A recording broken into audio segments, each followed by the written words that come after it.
ආයුබෝවන් ඉසිවර YouTube නාලිකාවට සියලු දෙනාම සාදරයෙන් පිළිගන්නවා. ඉතින් මම අද උදේම වීඩියෝ එකක් කරන්න කියලා කල්පනා කළේ අදහසක් ගත්තේ මේ හොඳම කාලය මීමැසි ජනපදයක් Tamange ගෙවැත්තට ගෙන්න ගන්න. මීමැසි පාලනය පිළිබඳ උනන්දුවක් දක්වන නැත්නම් මීමැසි ලෝලීන්ට හොඳම කාලේ තමයි මේ මීමැසි ජනපදයක් ගෙවත්තට ගෙන්න ගන්න. ඉතින් මීමැසි ජනපදයක් ගෙවත්තට ගෙන්න ගන්න මොනවද කරන්න ඕනේ කියලා අපි කලිනුත් කතා කරලා තියෙනවා. කොහොමද මොකද්ද කරන්න ඕනේ? මීමැසි ජනපදයක් ගෙන්න ගන්න මීමැසි රුකුලක් තියෙන්න ඕනේ.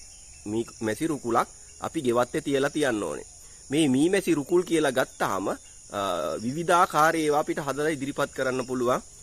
මුට්ටියක්, කලගෙඩියක්, ඒ වගේම බෙන සහිත කිතුල්, තල්, පොල් වගේ බෙනයක් හැදිච්ච කොට කැබැල්ලක් හදලා ඉදිරිපත් කරන්න පුළුවන්.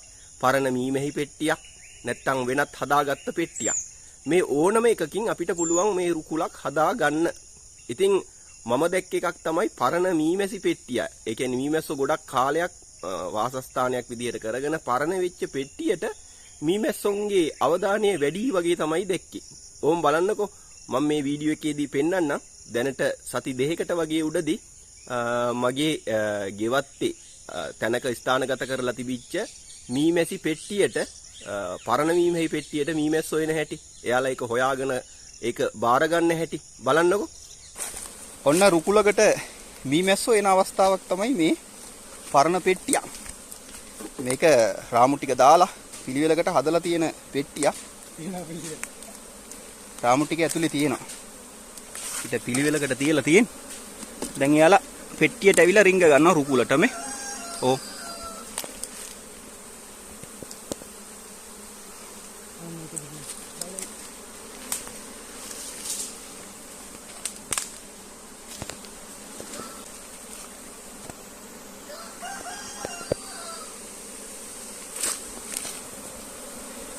මේ වගේ නිරීක්ෂණ නිතරම දැක ගන්න හම්බ වෙන්නේ නැහැ.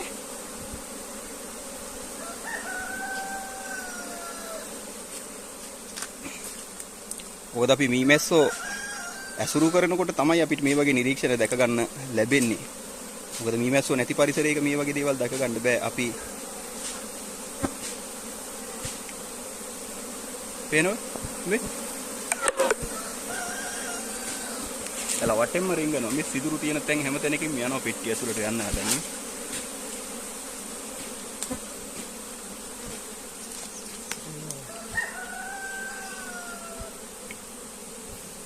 රිංග ගත්තා.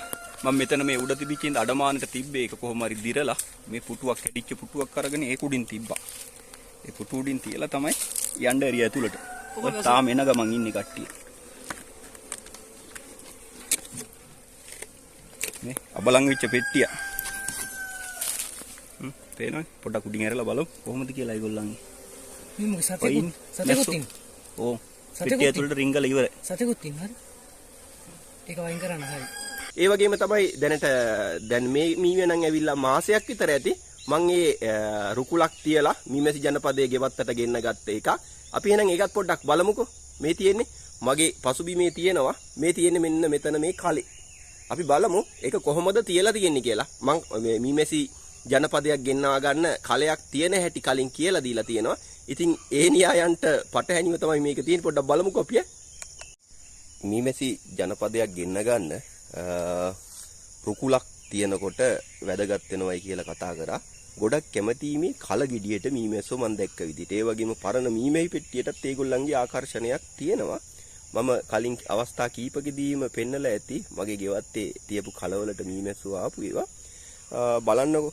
දැන් සාමාන්‍යයෙන් කියන්නේ මීමැහි කලේ තියන්න ඕන කියලා අංශක 45ක ඇලයට. ඒ කියන්නේ පොළවට ලම්බකව කලය තියන්නේ නැතුව චුට්ටක් ඇලවෙන්න තියන්න කියලානේ කියන්නේ. හැබැයි මේ කලේ මං එහෙම තියලා තිබුණේ. මේක රුකුල මම මේ හදිසියේ ගෙනල්ලා නිකන් ඔය තියාගෙන ගියපු කලයක් මෙතන. මේ දෙබලේ තියලා තියෙනකොට හිමින් සැරේ කොහොම හරි කල ගෙඩිය ටිකක් කැරකිලා තියෙනවා. ඊට පස්සේ දැන් මේක තියෙන්නේ කලේ කට පොළවට සමාන්තරව වගේ තමයි පිහිටලා තියෙන්නේ. බලන්නකෝ ඒ උනාට මීමැස්සෝ ඇවිල්ලා ඒකේ ජනපදයක් ස්ථානගත කරගෙන තියෙනවා. ආයේ කියනවා නැගෙනහිරට බටහිරට කලේ කට තියන්න එපා කියලා කියනවා. ඒකට හේතුව තමයි මීමැස්සොන්ට කලේ ඇතුළට කෙලින්ම සූර්යාලෝකය වැටෙයි කියලා. ඒගොල්ලන්ගේ ජනපදයේ මැස්සන්ගේ ඇඟට සූර්යාලෝකය වැටෙයි කියලා. හැබැයි මේ කලේ කොහොම හරි හැඩ වෙලා ගිහිලා තියෙනවා මේ පැත්තේ නැගෙනහිර දිශාවට තමයි තියෙන්නේ. හැබැයි හොඳට ගස් ආවරණයක් තියෙනවා මේ පැත්තේ. ලොකු ගහක් තියෙනවා, කෝන් ගහක්, කොහොම ගස් තියෙනවා. ඒ සෙවන සහිත හින්දා යාලට බාධාවක් නැහැ. ඒ වගේම තමයි මතක් කරන්න ඕනේ අනිවාර්යයෙන්ම කලගෙඩියක් තියෙනකොට මේකට බැම්මක් දාන්න ඕන. මම මේ තියලා තියෙන තැන නම් ස්ථාවරව මේ තියෙන නිසා කලයේ වැටෙන්නේ නැහැ. සුළඟක් ආවත් මේ කලයේ වැටෙන්නේ නැහැ. මොකද වටේම මේ ගහේ සේපාලිකා ගහේ දෙබල් තියෙන නිසා හොඳට හිර වෙලා තියෙනවා. හැබැයි කලයේ චුට්ටක් කැරකිච්ච බවක් පේනවා. ඉතින් බලන්නකෝ මේ මීමැස්සෝ එයාලා තමන්ගේ වාසස්ථානයේ බවට මේ කලගෙඩිය පත් කරගෙන තියෙනවා. ඉතින් දැන් අපිට පුළුවන් මේක පෙට්ටියකට ගන්න පුළුවන්. දැන් මොකද මේගොල්ලෝ දැන් මාස 2ක් වගේ වෙනවා මට මතකයේ හැටියට මෙයාලා ඇවිල්ලා. දැන් මෙයාලගේ කලේ වදවලින් ගොඩක් පුරවගෙන නැති ඊට මදි වෙන තත්යකටපත් වෙලා ඇති මීමැසි ගහණය වැඩි වෙලා තියෙනවා. ඒකත් එක්කලා අපි මේක වෙන කලයකට මේ පෙට්ටියකට මාරු කරගත යුතු වෙනවා.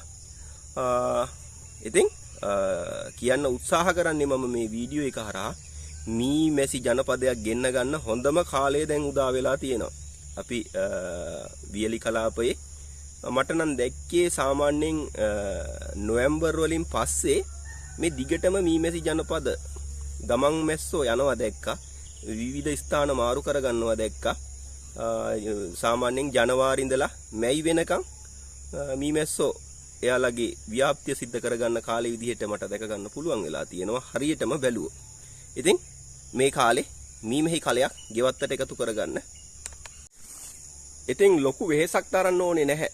ඔබගේ ගෙවත්තට මීමැසි ජනපදයක් ගෙන්න ගන්න ලොකු වියදමක් දරන්න ඕනෙත් නැහැ. එක කලගෙඩියක් තිබ්බොත් ඇති. කලගෙඩිය තියෙන කොටත් විවිධ උපක්‍රම තියෙනවා අනුගමනය කරන්න මැස්සොන්ට ආකර්ෂණය වෙන්න. නමුත් මම නම් මේ කලයට කිසි උපක්‍රමයක් යෙදුවේ නැහැ. උපක්‍රම යොදන එක ගැන කතා කරනකොට කලගෙඩියට එක දිගට උදේ හවස දවස් 2ක් විතර දුම්වල දුම් අල්ලන්න කියලා කියනවා.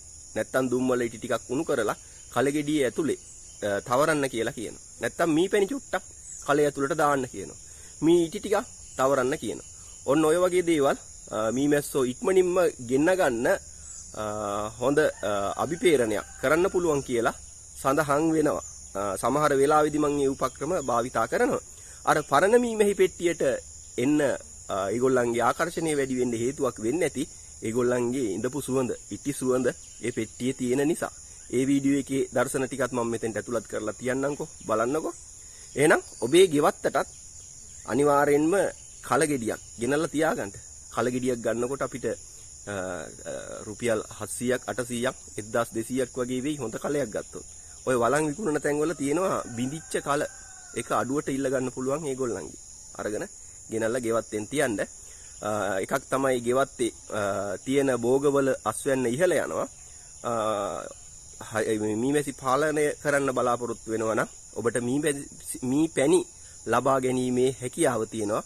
ඒ වගේම ගෙවත්තට අලංකාරයක් එකතු වෙනවා. ඔබගේ විනෝදාංශයක් විදිහට මේක කරනවා නම් මේ මීමැස්සෝ දිහා බලාගෙන සිතට ප්‍රබෝධයක් ලබා ගන්න පුළුවන්. මේ තියෙන්නේ අපි කලින් කලයකට ආපු මීමැසි ජනපදයක් පෙට්ටිගත කරපු එකක්. ඉතින් බලාපොරොත්තු වෙනවා ඒ වීඩියෝ එකත් ඔබට ඉදිරියේදී ආසන්න කාලෙදිම ගෙන එන්නේ කරපු වීඩියෝ එක. අපි එක වීඩියෝ ටික පටිගත කරගත්තා.